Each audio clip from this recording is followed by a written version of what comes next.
Good morning, everybody. Here we go. Tom, can I hear you?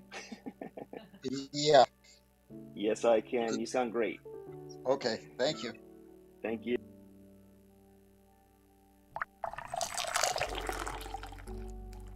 And here we go with lesson 203, which is a review of lesson 183. I call upon God's name and my own. Lesson 203 is a review of 183, and we're going to begin and end each session with the theme behind this review lesson, which is I am not a body, I am free, for I am still as God created me.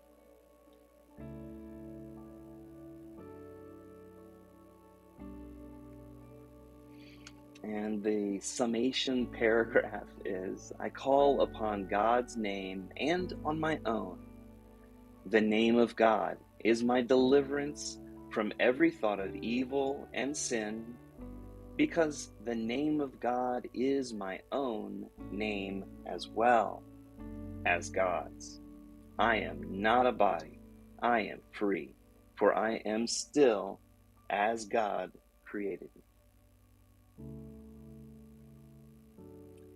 And I think for today, I'm going to go back and read the notes from lesson 183, because that's a little bit helpful to get a little bit deeper into it. Tom will have an activity, and we'll be on our way. All right, here are the notes to lesson 183. I call upon God's name and on my own.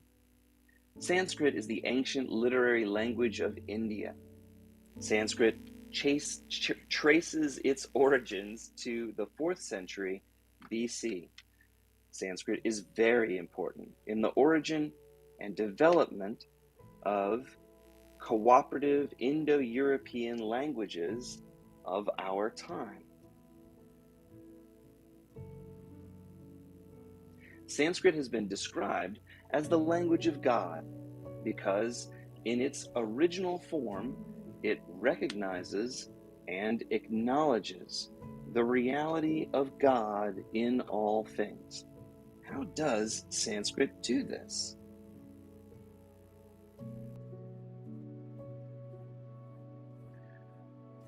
Every word is actually a reference or another name for God. Here is a simplified example. If we were to consider Sanskrit word for horse, the literal translation would be the God nature appearing in the form of a horse. The word for running would translate into the God nature participating in the act of running. Everything references back to the idea that God is in all things, and that there is nothing that is separate or distinct from God. Our modern language has forgotten that God is in all things. Modern language is now used to distinguish one part of the whole from another. Modern languages confirm our belief in separation, ignoring the interdependence and true relationships of each part to the whole. Modern language looks upon the parts as autonomous, separate entities that can change or affect another part of the whole.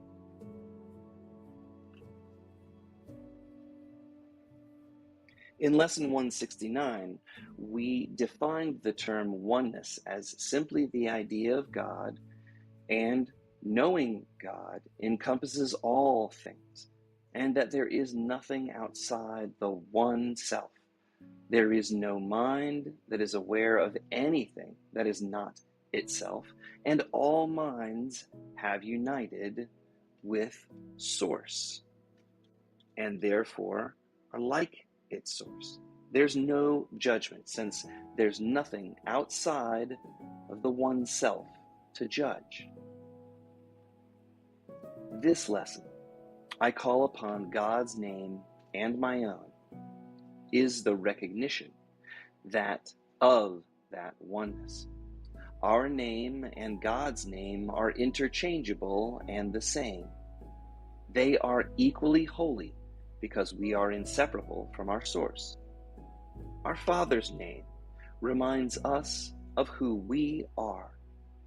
Creation is extension, and the Father gives his name and identity to his Son in totality. Nothing is held back. God identifies himself with his creations, and his creations share that one common identity. The Father's name and the Son's name reflect the true nature of our higher self, each being equally holy, since they are the same. In time, the Father's name helps us remember our true identity.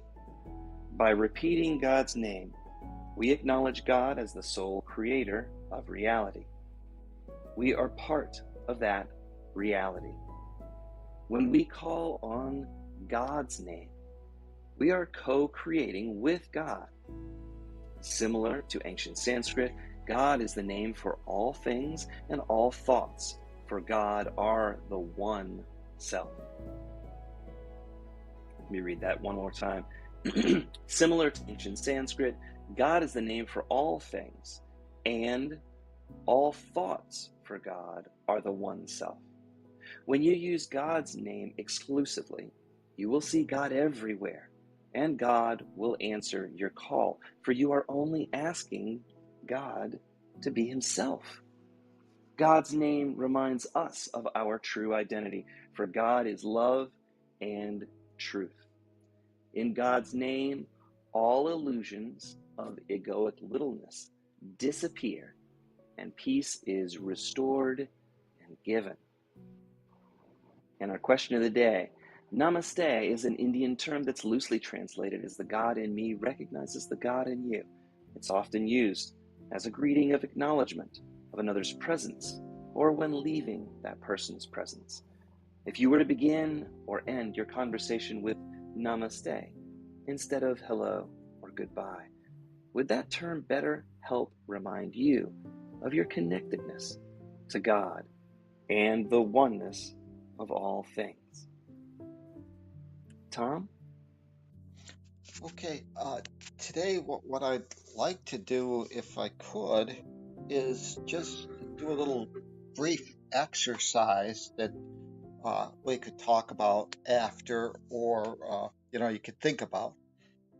So, what I'd like you to do, it says that I call upon God's name and my own, and of course, again, these reviews were supposed to be trying to remember to use that I call upon God's name and my own on a regular basis whenever you can remember, put a little note or whatever they say every hour.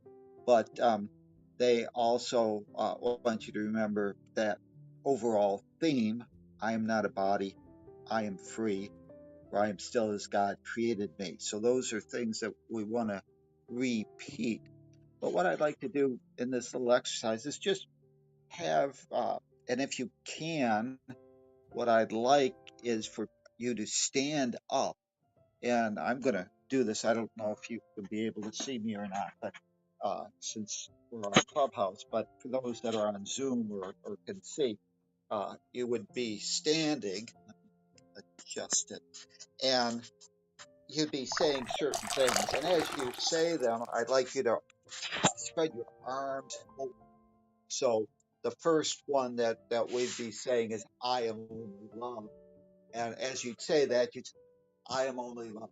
And you'd say that 3 times. So it would be something like this: I am only love, I am only love, I am only love. So what I'd like you to do now is to stand up, and if you can, obviously if you're driving, it's a little hard, but stand up, and I'd like you to say, I am only love 3 times. And so let's just do that together. Uh, I am only love. I am only love. I am only love. Okay, that's the first one. The second one that I'd like you to say is, I and my brothers and sisters are one. So I and my brothers and sisters are one. I and my brothers and sisters are one. I and my brothers and sisters are one. The next one is for you to say, I and my father, my mother, my creator, my God, whatever, you know, fits your own lingo and is you're comfortable with this idea of that you perceive as that higher power. So it just spread your arms as you say, I and my father are one. I and my father are one. I and my father are one. The next one that I'd like you to do is to say, I am God. You could say, the, uh, I am one with God. Okay. So it's I and my father are one. Well, I think I just said that one. So let me say the next one. I am God's beloved child with whom I am well pleased. I am God's beloved child with whom she is well pleased. I am God's beloved child with whom she is well pleased. Then the last one. So the first one was uh, I I am only loved. The second one is uh, I and my brothers and sisters are one.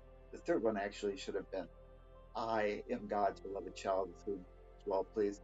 The fourth one, which we kind of did out of order, I and my Father are one, or Creator are one.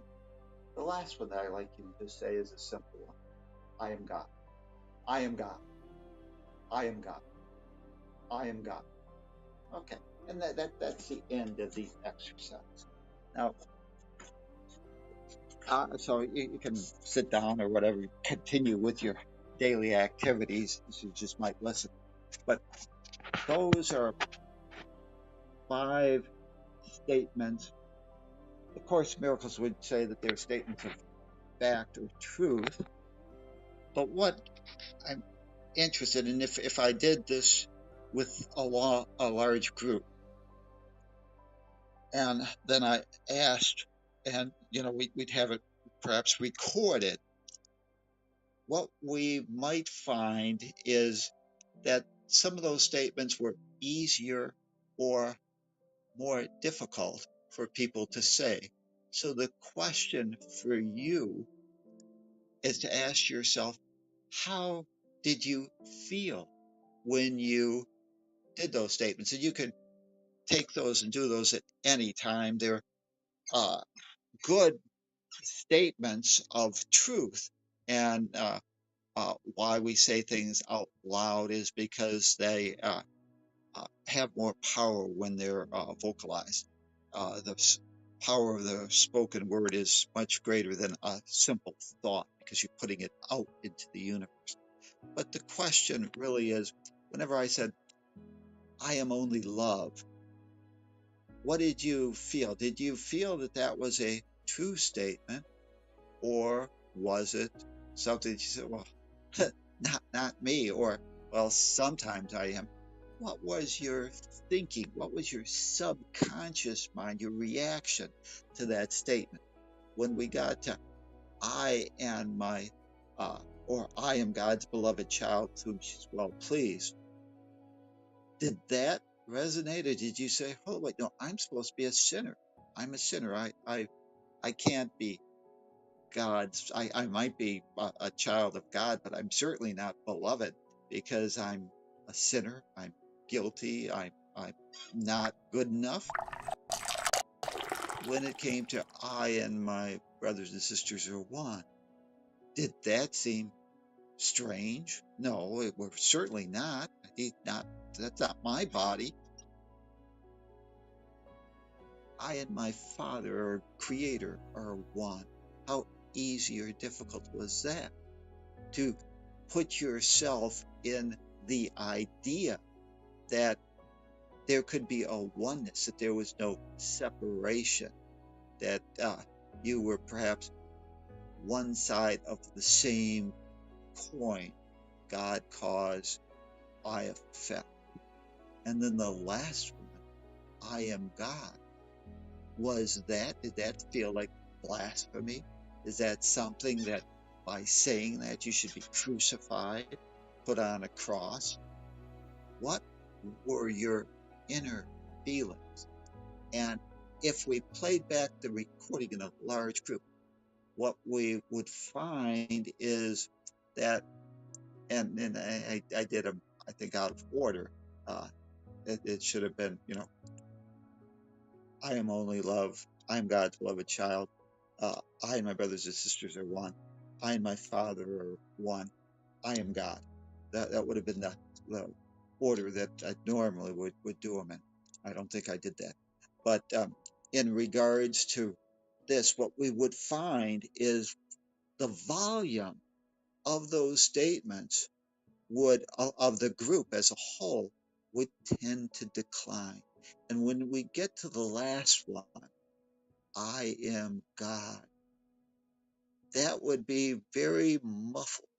There wouldn't be that many people saying it, certainly not with conviction. And that's something that, just want you to think about. Maybe we could talk about, but this lesson says, I call upon God's name and on my own. And it says, your name and God's name is really one in the same, because there is only the one self, that we're connected, that we're not separate. But that's not how we perceive ourselves. And because of that, we have a problem of this idea that I and my Father are one, or that I am God. Whenever God creates, he gives all to all. There's no separation. You have all the powers of that one, because that is extension, that is creation. When we make, we don't give everything to everybody, we hold something back. But God, being unconditional love, gives all to all of its creations. And that's just I use word thickening, or an expansion of the oneness. There's just the oneness before, there's just the oneness after, because there is no separation. So I guess just want to go through this review. It would say that you should begin by, I am not a body, I am free, I am still as God created me. Then you would be saying the lesson of that we're focusing on today, which is, I call upon God's name and my own. And then you'd end it with, I am not a body, I am free, for I am still as God created me. So with that, I'd like to end it and just ask, how did you feel when you did those things? Hopefully you were able to do them. You weren't sitting in a public place or anything like that. So I'll just be quiet and ask if anybody had any experiences of how they moved through those affirmations. Thank you. Thank you, Tom. That's a great exercise. In fact, I'm gonna apply it later on in Spanish. I did have a resistance in my mind, and I just realized that that resistance doesn't come from this exercise, but it comes from every single time that you mention that specific phrase. As this is a phrase that you have said so many times, and it is your native language, for you it's very easy to pull it out very quickly. The one that it's I am God's beloved child, whom she or he will be pleased, or something like that. That is a difficult one for me, but it's not because I don't understand the words, or because my English is still in the process. It's because there's some resistance in my mind about that. I just realized that I never thought about it in the past, because if it is something that my mind really embrace, I can easily um, yeah, I can easily embrace those words in my language, uh, as because that has been the case in words that I didn't use well in the past, and now I understand more the language, and I am embracing a wider language. But that specific phrase that I have heard you saying it ever since I know you, it doesn't stick in my mind. So I must have a resistance in that specific phrase. The other ones that were shorter and for me in my mind are more um, are more attached, I guess, to my consciousness. Though those were easy for me to say, and I felt the expansion and the happiness inside of me when I said it. Can you repeat the phrase of that one that I was saying that it's hard for me? Yeah, I am God's beloved child with whom she is well pleased. I normally word it, but I am God's beloved child with whom it, God is well pleased. Whatever that you feel comfortable, just substitute that for that pronoun in there. But No, it's it's not about that. interesting. I just figured out that it's about please. That I have issues with myself feeling that I'm enough to others in some form. Now that Mhm. I'm taking this more deeply. Yeah, it's this idea that how could, if other people aren't well pleased with me, if I'm not well pleased with myself, how could God be? And what these things, and why you want to say them out loud is because uh, if you were recording yourself or whatever, two reasons. One is that you, by having to say them out loud, you get some instant feedback as to how you responded to that just in the words itself. And whenever there's some drag, some negativity, that's telling you by your feelings that there's something in your subconscious or conscious mind that seems to reject that thought. So you know that you've got a problem with that statement and that there's some belief down there in the subconscious or conscious mind that's saying that's a lie. That's not true. And if you, Yeah. uh, so that's why I want to say them out loud. The other thing, especially if you would do this on a daily basis, the first thing in the morning, okay. The reason that affirmations sometimes work, or supposedly the power of the affirmation, is that it's something that now you're telling your mind to, and there's this idea of fake it till you make it too. The more often you say something, the more credence it's given. This is what we found out in the power of brainwashing. I can tell you you're a dog, and if I tell you that often enough, and everybody else tells you you're a dog or you're a sinner, that's what, even though you might initially resist it, the mind, just by that power of that spoken word, it starts finding more credence in that until my belief that you're a dog or that I deserve to disrespect you, that it's my right, becomes your own reality. So we need to realize words are very powerful, and that in our society today, we're subtly being brainwashed constantly. And it's this belief in the same thing. It's kind of like if you watch uh, the news media and stuff like that, they all have the same talking points.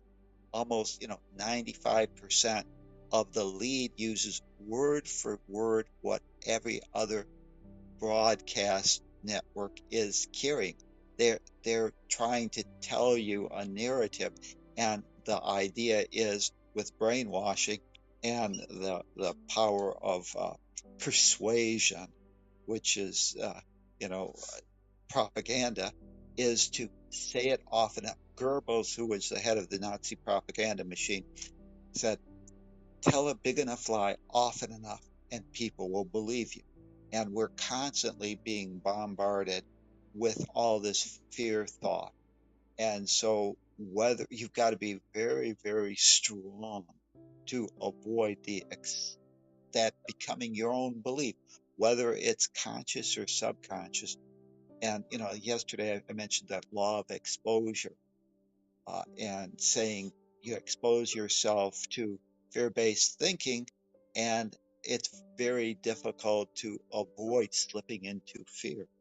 And so that's why we say those things, and that gives you some instant feedback. But just be aware, and why you have affirmations is because for 3 seconds or a half second while you're saying that, the subconscious mind is hearing something different than what it normally believes. It's hearing your conscious mind declare something that it doesn't believe, or it maybe doesn't want to believe. And the more often it hears that, the more likely that's going to start taking a root in the subconscious and become your reality. Uh, but it's interesting. Well, if I were actually to do that in a class, we'd find that with each one of those, there would typically be more resistance from the overall population in the class. It would become harder and harder, and some would never even be able to say, the first one, I am only love. So it's interesting where you hit your wall, but just be aware of that. So I'd encourage you to do that in whenever you first get up in the morning, because that will perhaps set your day off in the right straight frame of mind. Thank you. Tom, that was great. I was wondering if you could, if you don't mind, maybe you already have them written out somewhere as an affirmation, or you can point me to the resource. I tried to remember them all and write them down quick enough, and I wasn't fast. But if you send me a link, I can share it with everybody, or if you want to post it in the Facebook group. I think it's a great thing to do. I had resistance as well, and Adriana had resistance, and that just gives us something to point at and focus on and hand over to God to get a little bit better with. So this is the practice. This is why we're here, to try and make a better life. So join with us. And if there's anybody down below that feels like coming up and sharing, you're welcome to. I'm going to stop the streaming and stuff like that, and we can go on to our discussion. But